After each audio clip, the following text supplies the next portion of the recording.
Hello, good evening. Welcome to a Sunday night episode of Brett's Old Time Radio Show. How you doing, all right? Hope everything's okay with you. It's very noisy everywhere today for some reason. Not sure why, but listen, let's just crack on. I've had a lovely day today. We popped to Beerhead Bistro for a nice little cup of coffee and a cake with my mum. Then I had a wander across Beerhead with my dad and Lola. So it was all fine and dandy. Anyway, look, things have changed with the podcast a little bit. We're away for a period of time and it just felt easier to cut down to 3 days a week instead of continuing as we were every day. And let me know what your thoughts are on it. Let me know your feelings about it. We're going to be doing a Sunday, a Wednesday and a Friday. Okay? So that's where we're going to go in future. Sunday, Wednesday and Friday. Tonight, with it being a Sunday, we've got Dad's Army, as always. Wednesday, we, again, as always, have got Dangerous Assignment. But on Friday, let me know what you think. Which do you want to go for? Do we go for the Sherlock Holmes? Do we go for suspense? Do we go for comedy with Hancock's Half Hour? Do we go yours truly, Johnny Dollar? Let me know your thoughts and what you think we should go for on a Friday. And, obviously we'll take it from there. But for now, it's an episode coming up of Dangerous Assignment. Thank you for joining me once again for a regular late night visit to those dusty studio archives back here from my home in the southwest of the United Kingdom. I'm Brett, I'm your host for our Nighttime Podcast. Welcome to another episode. If you want to find out a little bit about us, you could do that at dayslikethis.life, where you'll find links to pretty much everything we do. Vicky puts a blog on there as well on the homepage, so you can find out all the up-to-date information on where we are and what we are doing. Right, as I said, with it being a Sunday, it is, of course, Dad's Army. This one first broadcast on the 13th of May, 1974. It's called The Bullet Is Not for Firing.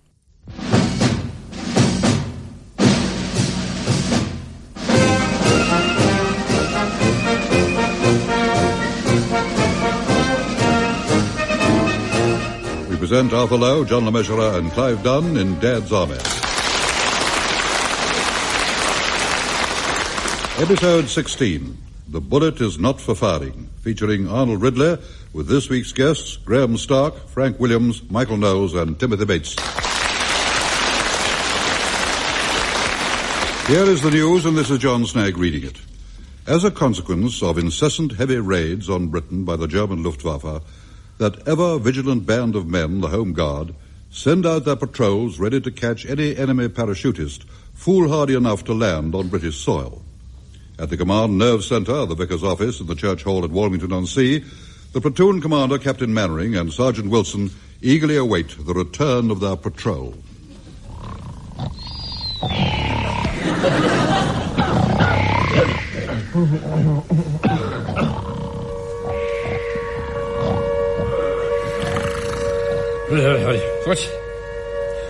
What's that? It's the all clear, sir. Good heavens, Wilson. What time is it? It's about 6 o'clock, sir. 1800 hours, eh? No, sir, that's at night. Well, isn't it night? No, it's the morning. Oh, is it? Did you drop off, sir? No. Oh, I thought you did. I mean, your eyes were closed. I was just resting them, Wilson. I wasn't asleep. Very far from it. Yeah. Well, you see, with all the responsibilities you have, sir, I wouldn't blame you for taking 40 winks. I did not take 40 winks, Wilson. Well, I'm sure you were 100% alert all the time, sir. I was. Even if you were snoring. That's enough. Patrols will be back soon. Go and get the kettle on. Sir? You got any matches? Well, there should be some out in the hall. Right. After you, sir. They'll need a hot drink, poor devils, after being out all night. You know, I think it's a bit absurd, the way they get us to stand to, just because someone reports seeing a parachute. I mean, who's to say it wasn't one of our pilots, anyway? Well, that's hardly likely, is it? Well, could you pass me the kettle, please? Here you are. Thank you. I mean, we shoot down literally hundreds of their planes, but you'll notice that you very rarely read about any of ours being shot down, do you? No, we don't read about it, sir, no, sir, but surely common sense tells you it must happen sometime. I don't want any of that sort of talk here, Wilson. Some of those planes on their way back to Germany were obviously stricken. One was practically touching the rooftops. The one that was loosing off his machine gun. From the smell of it, I think they must have hit the gasworks. You haven't let the gas ring. Haven't we? Oh dear.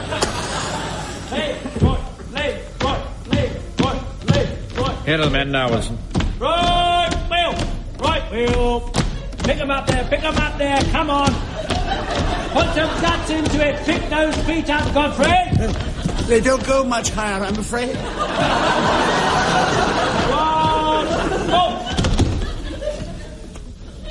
Squad reporting back from patrol, sir. Very good, Jones. Now just hand back the ammunition. Well, we haven't got none, sir.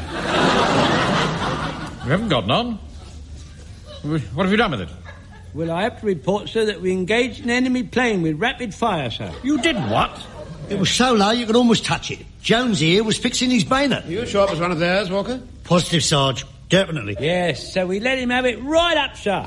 And, sir, I have to report he did not like it, so he did not like it. They don't like it, you know, sir. And he was weaving from side to side, and then he disappeared with black smoke coming from his engine nasals, sir. Oh. You mean you think you shot him down? Well, either I saw those 2 Spitfires on his tail. It's very serious, Jones. You know perfectly well we only have 5 rounds each. If the enemy flings himself upon us tonight, this platoon will have to stay indoors, won't it? No, so we've still got the bayonets, haven't we? And I still have my rounds, sir. Oh, how's that, Godfrey? Well, you see, I put them in a little pocket in my camel hair cardigan. The time I'd undone all the buttons on my overcoat and battle-dress blouse, the plane passed out of sight. Yes, well, one hardly knows whether to be pleased or sorry about that, does one? The buttonholes were awfully small on those greatcoats. I don't know whether anything can be done about it. I know a geezer will fix that for you in a jiffy. Charge you $1 each. It's very reasonable to me for new buttonholes. He doesn't do that. He files down the old buttons. That'll do, Walker. We'll have to report this to HQ, Wilson. Meanwhile, attend to your rifles. The kettle's boiling. Some tea, good. That's good news. I'm absolutely dying for a cup of tea. Tea comes later, Godfrey. Our first thought must be for our weapons. They need pulling through and boiling out. Here, hold on a minute. We're all gasping. We've been on stag all night. We've been on our toes all night too, haven't we, Sergeant? Yes, sir, in a manner of speaking. Now, we're a front-line fighting unit. Our first thought must be for our weapons. They get the first water, pull them through and boil them out. Right, that'll be all. I must go and make a report to HQ. Carry on, Sergeant. Right, sir. Right, fall in, you chaps. Here, what a lot of bull, Jonesy, eh? The insides of the rifles can wait. The inside of me can't. I don't want none of that bullshit talk, walk up. We'll do what Captain Mainwaring says, even if it is a lot of bull. All right, well, start pulling your rifles through, you chaps, will you? Well, he could have let us have a cup of char first. I mean, it's not as if we were regular soldiers. They can fall into kip after being on standby all night. We've got to go and do a day's work. You don't call what you do a day's work, do you? Here, now listen. That whiskey you get every week don't fall off the lorry on its own accord, you know, Jonesy. It has to be sort of pushed. Yeah. Well, it comes very hard when you have to work with a brain like I do. Oh, come off it, eh? I mean, all you have to do is give a couple of good wallops with your chopper and keep your fingers out of the way. That's all you know, Joe. You want to try it sometime. Here I am with a long roll of boned rib. I'll have 3 books, she says. That's 3 1 and 8s at 2 and 2 a pound. Now, where do I slice it? That's the point. Where do I slice it? Go on. You do what you always do. Give them short weight and put your hand on the scales. That's liable, that is liable. Look, never mind about that. Just get your pull through into the barrel and stop moaning. You shouldn't make charges that you can't These barrels are getting smaller, aren't they? Aren't they, Godfrey? Anything the matter, Mr. Jones? Well, I can't put my pull-through stuck in the barrel. Oh, dear. I've never been quite sure how to use those things. Sorry I can't help you. Yeah. You know, it's quite simple, Godfrey. Look, you got a piece of string with a weight on the end, right? Oh, yes, I understand that, Mr. Walker. Good, we're making progress. Now, on the other end of the string, you tie a piece of 4x2. Why is it called 4x2?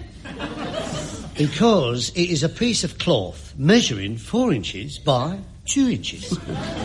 That's very clever, isn't it? No, not really. Anyway, now, see, look. You drop the weighted end of the string down the barrel, see? There you go. Right. Now, when it comes to the other end, you pull it, see? And a piece of cloth comes through the barrel, leaving it bright and shiny. Oh, thank you. That's most helpful. Well, mine isn't coming through all bright and shiny. Here, let's have a look.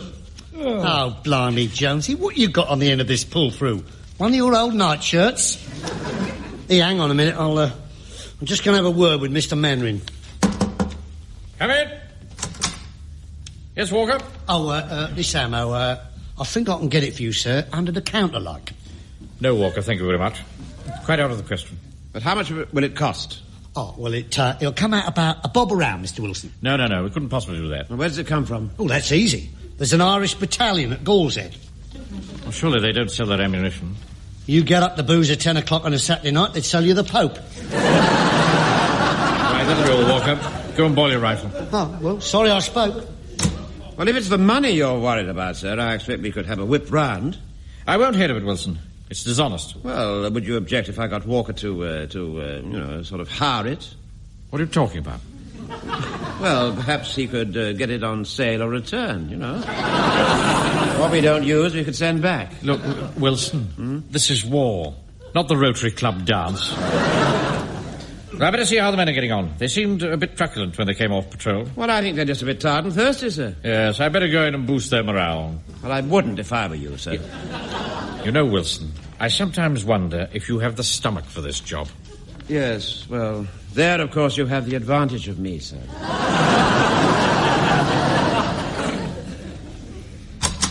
Now, men, how are we getting on? Are those barrels all bright and shining? Ah, Jones, we're having trouble with your pull-through. Well, it's a bit sticky, sir. Let me try. I just said my right arm is not as powerful as it was of yesteryear, sir, through not having the quantity of chops to joint. Or joints to chop. Yeah, oh.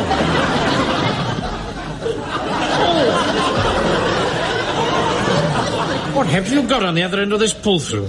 I think it's just a possibility it's got knotted, sir.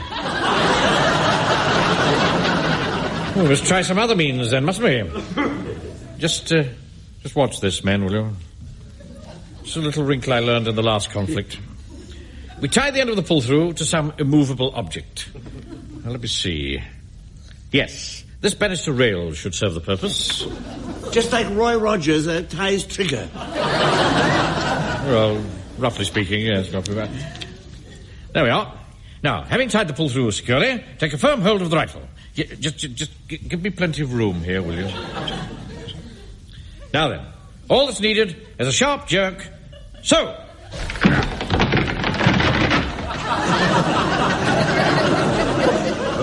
Oh, dear, I don't think the vicar's going to like that hole in his banister. Well, don't worry, we'll get it mended for him. We must evidently attach it to something more substantial. Now, this pillar looks solid enough. I'll tie it round this. Time so that comes the way the whole hall will fall down. Well, it's hardly likely, Jones. I'm not Samson in the temple. Right, here goes. Oh. You've broke the string off now, sir. How am I going to get the rest of it out of my rifle? Well, It's all bunged up. Look at it, sir. Look at it, sir. It's all bunged up. Yes, it poses a bit of a problem, doesn't it, sir? Yes, I know that, Wilson. Well, perhaps there's an artificer at Area Command. Jones is not taking this rifle to Area Command. He'd look a complete idiot, wouldn't he? There are millions of red ants in one of our window boxes. If you pour a drop of honey down the barrel, they might eat it away. Give them time. I don't think we have that much time, Godfrey. I could get you the honey. Some powerful spirits, that's what we need. About a teaspoonful of Harpic. That clears most things. Yeah, all right, Walker. It's enough of that. Bring me that stair rod, Wilson. Do you think that's wise, sir? Just bring it, will you? All right, very well. That's parish property, you know, Mr. Waring. I'm well aware of that, Godfrey. Here you are, sir. Thank you. Now shove it into the barrel. That's it. Walker. Sir? Tap the rod in with your rifle butt. Do you think you should, sir?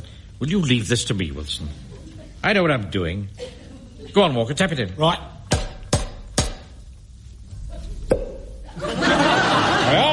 That's shifted it. There's your rifle, Jones. Let's take the rod out, and it's as good as new. Thank you very much, sir. Now listen to me, Ben.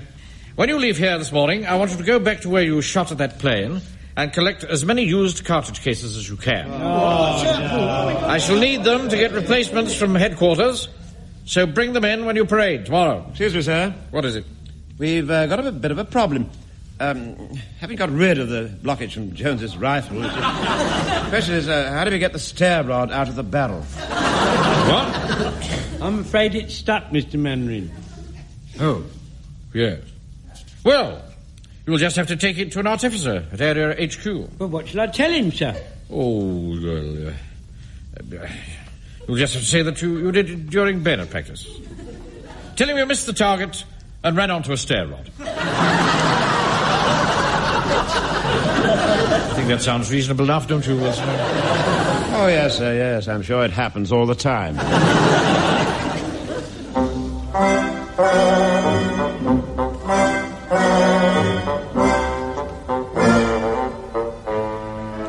Well, this looks good, Wilson. Very good. Oh, yes, sir, yes. The men have found nearly 50 cartridge cases. I must put them somewhere safe. I shall need these as evidence. Evidence? At the court of inquiry. Oh, what, sir? I've had a letter from Area HQ. They're sending down 2 officers to set up a court of inquiry to inquire into the circumstances of the loss of 75 rounds of .300 ammunition. Oh, dear. Oh, dear, oh, dear, oh, dear, oh, dear. Oh, dear. What's the matter with you? Nothing at all, sir, no. It's just that for a few paltry bob we could have hushed it all up. My motto is, and always has been, honesty is the best policy. Yes, well, I would have thought that one about using a steamroller to crack a walnut would have been more appropriate to the occasion, sir. Yes. I shall warn the men on parade early to get the hall ready for the court of inquiry. Very good, sir.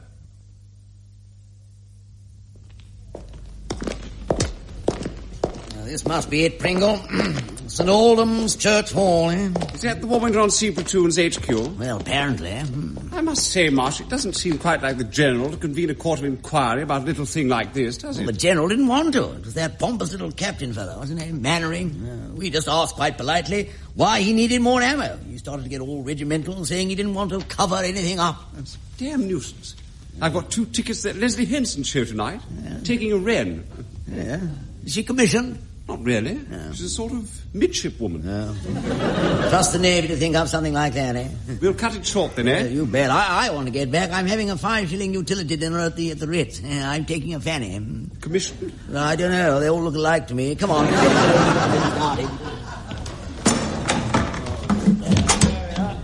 There you are. Where does Mr. Mainwaring want this Union Jack put? I can't imagine, Godfrey. Look very nice over the wall there. Here, perhaps Mr. Mainwaring's going to drape it round himself like Britannia. I heard that, Walker, and I don't think it's very funny. Sorry, sir. Drape it over the table, Godfrey. The 2 officers from Area HQ will be here very soon. Now, let's show them that we can do things properly. Leroy, Leroy, Leroy, Leroy, Leroy. Oh! Blimey, it's the chocolate soldier. Good heavens, Jones. What's that you're wearing? Full dress uniform, sir. Lord Kitchener always liked to see us wearing it, sir, when we was on a fizz-up. You'll notice the red coat, sir, worn by the British Army for over 200 years. Trouble was, red shows up, a lot of soldiers got killed, and they got fed up of it. Thank you very much, They Jones. didn't like it, you see. They did not like it. And one day, in India, they covered themselves in dust, and they didn't get shot anymore. So, hence the expression, khaki. That's an Urdu word, sir. It means dust. Hence the other expression, not so dusty. Look, that'll do, Jones. Or you could say not so Urdu. All right. I've taken the liberty of bringing you my sword, sir. Sword? What's that for? Yes, sir. We always used to have a sword on the table in front of the senior officer in the Sudan, sir. We always like to give the whirling dervishes a fair trial before we shot them. Yes, well, it was a kind thought, Jones. We'll keep it in reserve. Now, pay attention for a moment, will you? Now, I know that some of you think I'm letting you down by calling in Area Command, but consider this. To fight for our homes and loved ones, we must have ammunition. I know the way the Army works, and believe me, this is the only way we'll get it. Excuse me, sir. Yes, Godfrey? This box has just arrived from Area HQ. I think it's the ammunition. Ah, well, obviously they were impressed by the fact that we tackled the problem in the correct manner. Issue it at once, Wilson. Sir? Oh, and the two officers from HQ are here, sir. They seem rather pleasant gentlemen. Quite young. Right, Wilson. Parade the men outside. Right, sir. Godfrey, bring the officers in here. Right you are, Mr. Mainwaring. Captain Mainwaring. Oh, good afternoon, Vicar. I gather that someone interfered with my balusters yesterday. Yes, I'm sorry about that, Vicar. We will be responsible for the repairs. It does seem a pity that you can't show more consideration for church property. Well, I'm sorry. There is a war on, you know. If you ask me, most of the damage is being done by the ones who are supposed to be on our side. Oh, come now, Vicar. I still haven't got over your doing bayonet practice during matins. It made the choir very shaky in the canticles. If you don't mind, Vicar, I have a court of inquiry starting here. And I have a meeting in the side office, if only I can see it for maps and guns. We'd better discuss this later. Oh, Captain Mainwaring, here are the officer gentlemen. Oh, good afternoon, gentlemen. Good afternoon. I'm Captain Marsh, and this is Captain Pringle. How do you do? How do you do? All ready for you, gentlemen? Oh, good. We're pretty keen to bash on, Captain Mainwaring, so may we start? Of course. We both have some pretty urgent affairs to attend to. Right, gentlemen. We'll take a seat. We'll start right away. Thank you. Mr. Speak, sir. Yes, Jones? The men have fallen in outside, sir. Good. Sir, you stand by to call in the witnesses.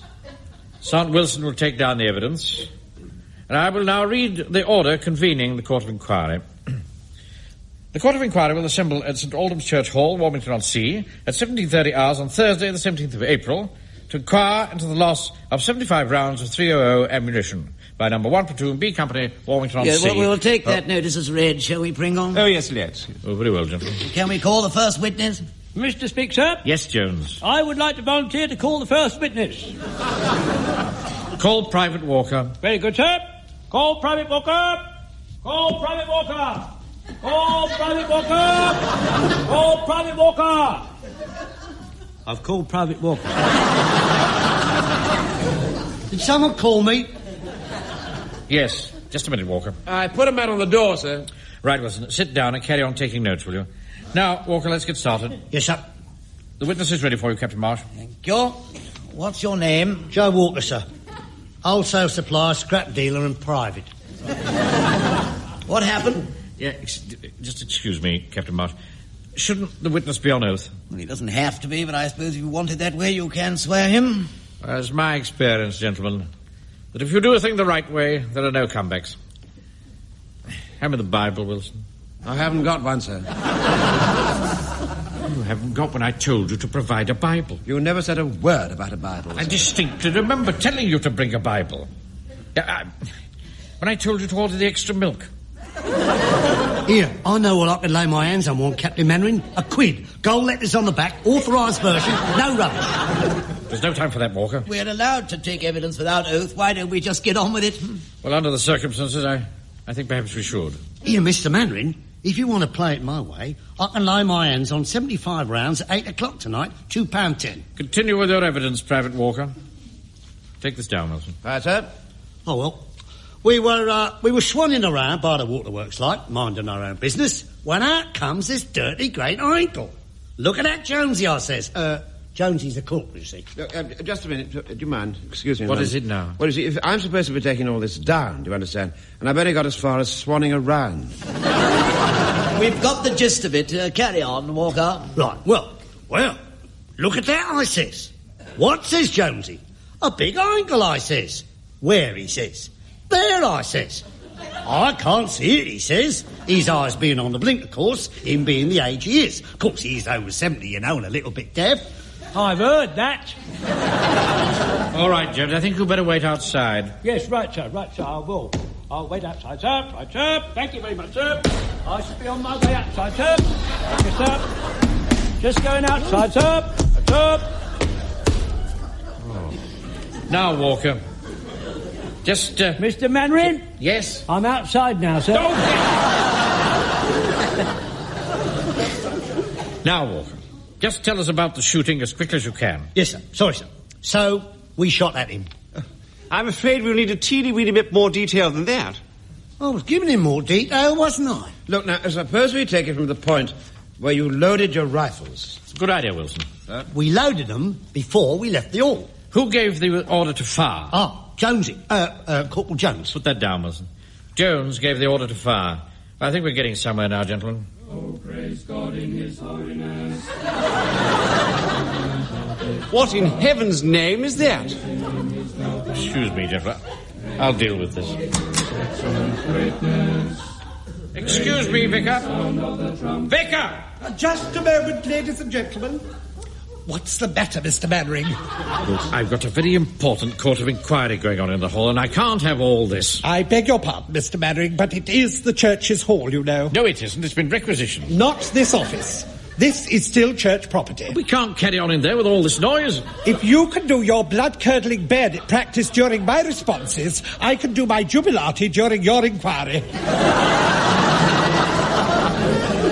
Now listen, Vicar. You and I are standing shoulder to shoulder, facing a common enemy. Can't we cooperate? Oh, very well. We'll do something quiet. The nunc dimittis. Lord, now lettest thou thy servant depart in peace. Nothing personal, Mr. Mainwaring. Thank you. Well, I've dealt with that. I don't think there'll be any more interruptions. Right, Wilson. Stand them in two. Stand by the sandbags. Stand and pump. Stretcher party falling behind the scout hut. All right, sir. It's all right. It's all right. It's not a bomb. It was thunder. What? I'm sorry about that. Shall we continue, gentlemen? Oh, yes. Thank you, Captain Mainwaring. What's going on, Jones? Excuse me, sir, but the men are refusing to wait outside on account of they're getting soaked to the skin. Should we adjourn for half an hour, gentlemen? Great Scott, no. I definitely think we should continue. We can't have all the witnesses listening to each other. Well, why don't Corporal Jones and the platoon demonstrate to us precisely what took place? I say, what a wizard idea. Well, thank you, Pringle. Very well. Corporal Jones, Yep. show them what happened. Well, Captain Mainwaring, when I saw the plane, sir, I remembered all you taught us about engaging enemy aircraft. You remember, sir, how you told us to camouflage our faces with khaki handkerchiefs? Yes, that's right. Well, we didn't have no time for all that rubbish for a start, sir. Then you said we was to scatter. Well, we did that all right, sir. And then I gave the order. And then I gave the order. Well, go on. Oh, Captain Mainwaring, I think I'm going.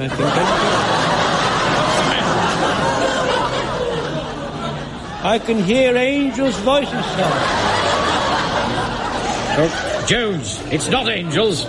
It's the choir in the side office. I thought the harmony was a bit ropey. Excuse me, sir, but am I supposed to be taking all this down? For God's sake, no! What happened next? Oh, well, we remember what you taught us, Mr. Mainwaring. Yeah, that's right, we did, yeah. Cock, I said. I beg your pardon? Cock your rifles, I said. Go on, lads, we'll show 'em. Rifles up, I said, just like you said, sir. Swing with the plane, lads, swing with the plane. Aim in front of it, just like you said, sir. Then I gave the order, shoot! Oh, no. No, not shoot, Jones. You should have called fire!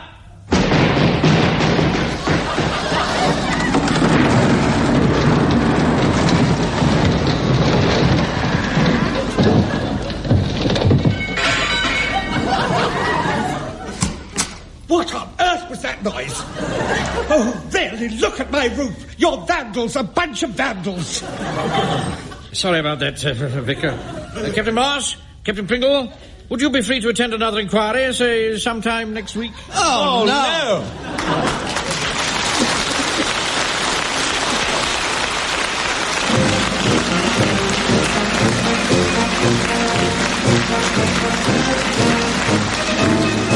In that episode of Dad's Army from the original television series by Jimmy Perry and David Croft, you heard Arthur Lowe as Captain Mainwaring, John LeMessurier as Sergeant Wilson, Clive Dunn, Corporal Jones, Arnold Ridley, Private Godfrey, Graham Stark, Private Walker, Frank Williams, the Vicar, Michael Knowles, Captain Pringle, Timothy Bateson, Captain Marsh, and all the choir by John Whitehall.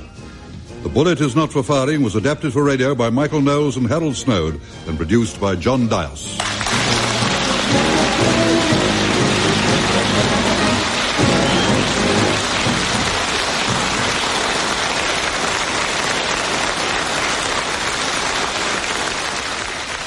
Welcome back. Hope you enjoyed our latest episode of Dad's Army. Don't forget, we'll be back on Wednesday with Dangerous Assignment going live at 5 p.m. UK time. Thanks for listening. I'll be here with you 7 days a week, each and every week, and I'll see you on, or not tomorrow, I'll see you on Wednesday at Brett's Old Some Radio Show. Love you, bye.